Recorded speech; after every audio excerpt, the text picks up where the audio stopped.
Numbers chapter 22. Natakot ang mga taga-Moab. Nagpatuloy sa paglalakbay ang mga Israelites. Tapos, nag-camp sila sa kapatagan ng Moab sa east ng Jordan, tapat ng Jericho. Nabalitaan ni Balak, ang hari ng Moab at anak ni Zippor, ang ginawa ng mga Israelites sa mga Amorites. Takot na takot ang mga taga-Moab sa dami ng mga Israelites. Kaya sinabi ng mga taga-Moab sa mga leaders ng Midian, uubusin lang ng mga taong ito ang lahat ng pag-aari natin, para silang mga baka na umuubos ng damo. Nung time na yon, ang hari ng Moab ay si Balak na anak ni Zippor. Nagpadala siya ng mga messengers para ipatawag si Balaam na anak ni Beor na nasa Pethor. Ang Pethor ay malapit sa Euphrates River sa lupain ng Amaw. Ganito ang pinasabi niya, may mga taong lumabas ng Egypt. Dumami na sila ng sobra na halos matabunan na nila ang buong mundo. Tapos, nakakamp sila sa tabi ng teritoryo ko. Pumunta ka dito ngayon din at isumpa mo sila kasi mas malakas sila kaysa sa akin. Malay mo, matalo ko at mapalayas ko sila mula sa lugar na yon. Alam ko naman na mabe-bless ang mga ibe-bless mo at makakaranas ng sumpa ang mga isusumpa mo. Kaya umalis ang mga leaders ng Moab at Midian, dala ang pambayad para isumpa ang Israel. Nakarating sila kay Balaam at sinabi nila ang message ni Balak. Sumagot si Balaam, mag-stay kayo ngayong gabi dito. Sasabihin ko sa inyo kung ano ang message ni Lord sa akin. Kaya nagstay ang mga leaders ng Moab kina Balaam. Nagsalita si Lord kay Balaam, sino ang mga taong ito na kasama mo? Sumagot si Balaam sa Diyos. Nagpadala ng message si King Balak ng Moab na anak ni Zippor. Sabi niya, may mga taong lumabas ng Egypt na mabilis dumami na halos matabunan na nila ang buong mundo. Kaya pumunta ka dito, isumpa mo sila para sa akin. Malay mo, matalo at mapalayas ko sila. Sinabi ng Diyos kay Balaam, huwag kang sumama sa mga yan. Huwag mong isumpa ang mga taong iyon kasi bless sila. Bumangon si Balaam kinaumagahan at sinabi sa mga messengers ni Balak, bumalik kayo sa lupain nyo kasi hindi ako pinayagan ni Lord na sumama sa inyo. Kaya umalis ang mga leaders ng Moab at bumalik kay Balak. Sinabi nila sa kanya, ayaw sumama sa amin ni Balaam. Nagpadala ulit si Balak ng mas maraming leaders at mas maimpluwensya kesa sa mga nauna. Nakarating sila kay Balaam at sinabi, ito ang sabi ni Balak na anak ni Zippor. Huwag mong hayaan na pigilan ka ng kahit ano para puntahan ako. Sinisiguro ko sa iyo na bibigyan kita ng malaking reward at kahit ano ang hilingin mo ay ibibigay ko. Halika na at isumpa mo ang mga taong ito para sa akin. Pero sumagot si Balaam sa mga messengers ni Balak. Kahit pa ibigay ni Balak sa akin ang kanyang bahay na puno ng silver o gold, hindi ko magagawang suwayin ang utos ni Lord na aking Diyos o kahit magdagdag o magtanggal sa mga pinapagawa niya. Magstay kayo dito gaya ng mga nauna at aalamin ko kung ano pa ang sasabihin ni Lord sa akin.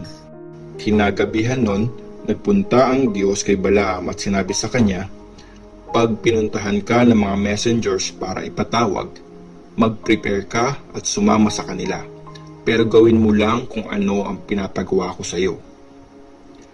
Si Balaam at ang donkey. Kinabukasan, bumangon si Balaam, inayos ang kanyang donkey at umalis kasama ang mga leaders ng Moab. Nagalit si Lord kasi sumama siya. Humarang ang angel ni Lord sa daan para pigilan siya. Nakasakay siya noon sa donkey at kasama niya ang dalawang servants niya. Nakita ng donkey na nakaharang sa daan ang angel ni Lord na may hawak na espada. Kaya umiwas sa kalsada ang donkey at sa bukirin dumaan. Pero pinalo ni Balaam ang donkey para bumalik dun sa kalsada. Tapos Humarang naman ang angel ni Lord sa isang masikip na daan sa gitna ng ubasan na may magkabilang pader. Nung makita ng donkey ang angel ni Lord, gumilid siya sa pader. Naipit tuloy ang paa ni Balaam sa pader, kaya pinalo niya ulit ang donkey. Tapos noon, nauna ang angel ni Lord at tumayo sa isang masikip na daan na walang mapaglilikuan sa kaliwa man o sa kanan. Nung makita ng donkey ang angel ni Lord, humiga na lang ito habang sakay si Balaam, kaya nagalit si Balaam at pinalo niya ng tungkod yung donkey. Tapos, pinagsalita ni Lord ang donkey at sinabi nito kay Balaam, "Ano bang nagawa ko sa iyo para paluin mo ako ng 3 beses?" Sinagot ni Balaam ang donkey, "Ginagawa mo akong katawa-tawa. Kung may espada lang ako ngayon, kinatay na kita." Pero sabi sa kanya ng donkey, "Di ba matagal na ako sa iyo? Sa akin ka sumasakay buong buhay mo hanggang ngayon. Ugali ko ba na kumilos ng ganito sa iyo?" Sumagot siya, "Hindi naman."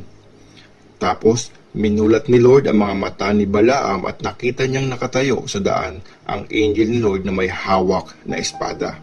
Yumuko siya at saka dumapa. Sinabihan siya ng angel ni Lord, "Bakit mo pinalo ng 3 beses ang donkey?" "Humarang ako kasi mali ang ginagawa mo." Kaya umiwas ng 3 beses ang donkey kasi nakita niya ako. Kung hindi siya umiwas, malamang napatay na kita ngayon at siya ang hinayaan kong mabuhay. Tapos, sabi ni Balaam sa angel ni Lord, "Nagkamali ako. Hindi ko alam na ikaw pala ang umaharang sa daan para pigilan ako. Kaya kung galit ka sa akin, uuwi na lang ako." Sinabi ng angel ni Lord kay Balaam, "Sumama ka na sa kanila, pero sabihin mo lang kung anong sasabihin ko." Kaya tumuloy si Balaam kasama ang mga messengers ni Balak. Nagkita sina King Balak at Balaam. Nung mabalitaan ni Balak na parating na si Balaam, sinalubong niya ito sa city ng Moab. Nasa pinakamalayong pwesto ito ng boundary sa may Arnon. Sinabi ni Balak kay Balaam, "Hindi ba nag-utos ako para papuntahin ka? Bakit hindi mo ako pinuntahan? Hindi ba kita kayang bigyan ng reward?" Sumagot si Balaam kay Balak, "Nandito na ako sa harap mo, pero hindi ako basta-basta magsasalita kung wala namang sinasabi ang Diyos." Tapos sumama na si Balaam kay Balak at nakarating sila sa Huzot. Nag-sacrifice si Balak ng mga toro at tupa at pinakain niya ang mga ito kay Balaam at sa mga leaders na kasama niya. Nang sumunod na araw, sinama ni Balak si Balaam sa Bamoth Baal kung saan tanaw na ang ilan sa mga Israelites. Numbers chapter 23. Tapos, sinabi ni Balaam kay Balak, "Ipagtayo mo ako ng 7 altar dito at maghanda ka ng 7 toro at 7 lalaking tupa." Ginawa nga ni Balak ang sinabi niya at nag-offer sina Balak at Balaam ng 1 toro at 1 lalaking tupa kada altar. Tapos sinabi ni Balaam kay Balak, "Tumayo ka dito sa tabi ng mga offering mo. Pupunta muna ako banda doon. Malay mo, puntahan ako ni Lord para kausapin. Kung ano ang pinapakita niya sa akin, sasabihin ko sa iyo." At pumunta siya mag-isa sa mataas na lugar. Blines ni Balaam ang Israel. Tapos, pinuntahan ng Diyos si Balaam. Sinabi sa kanya ni Balaam, "Nagtayo ako ng 7 altar at nag-offer ng 1 toro at 1 lalaking tupa kada altar." Sinabi ni Lord kay Balaam ang message niya. Sa kanya ito pinabalik para sabihin yun kay Balak. Kaya bumalik si Balaam kay Balak habang nakatayo ito sa tabi ng offering nito na sinusunog. Kasama nito doon ang mga leaders ng Moab. Tapos, nag-prophesy si Balaam. "Dinala ako ni Balak mula sa Syria, ang hari ng Moab mula sa east, sa mga kabundukan. Halika, isumpa mo si Jacob para sa akin. Halika, itakwil mo ang Israel para sa akin. Paano ko isusumpa ang mga hindi sinumpa ng Diyos? Paano ko itatakwil ang mga hindi tinakwil ni Lord? Mula sa mataas na lugar, natatanaw ko siya. Mula sa mga bundok, nakikita ko siya. Narito ang mga tao na ang pamumuhay ay iba. Sa ibang mga bansa, hindi sila gumagaya. Ang lahi ni Jacob ay para mga buhangin. Sa sobrang dami ng Israel, parang alikabok, mahirap bilangin. Hayaan mo akong mamatay bilang mabuting tao at matapos ang buhay ko na gaya ng mga taong ito. Tapos sinabi ni Balak kay Balaam, anong ginawa mo sa akin? Dinala kita dito para isumpa ang mga kalaban ko, pero wala kang ginawa kundi i-bless sila. Sumagot siya, hindi ba dapat kung ano pinapasabi ni Lord, yun lang ang sasabihin ko? Ang ikalawang prophecy ni Balaam. Sinabi ni Balak, lumipat tayo sa ibang pwesto para makita mo pa sila. Kokonti lang nakikita mo at hindi mo pa sila nakikita lahat-lahat. Tapos, dun mo sila isumpa. Kaya dinala siya ni Balak sa Zophim, sa taas ng Pisga. Nagtayo doon si Balak ng 7 altar at nag-offer ng 1 toro at 1 lalaking tupa kada altar. Sinabi ni Balaam kay Balak, tumayo ka dito sa tabi ng offering mo na sinusunog. Tapos, pupunta naman ako banda doon para kausapin si Lord. Pumunta si Lord kay Balaam. Sinabi niya kay Balaam ang message niya at sa kanya ito pinabalik para sabihin yon kay Balak. Nung makabalik si Balaam, nakatayo si Balak kasama ang mga leaders ng Moab sa tabi ng offering niyang sinusunog. Tinanong siya ni Balak, anong sabi ni Lord? Tapos nag-prophesy si Balaam. Makinig kang mabuti, Balak, o anak ni Zippor, pakinggan mo ako. Hindi tao ang Diyos para magsinungaling, o kaya mortal para ang isip niya ay baguhin.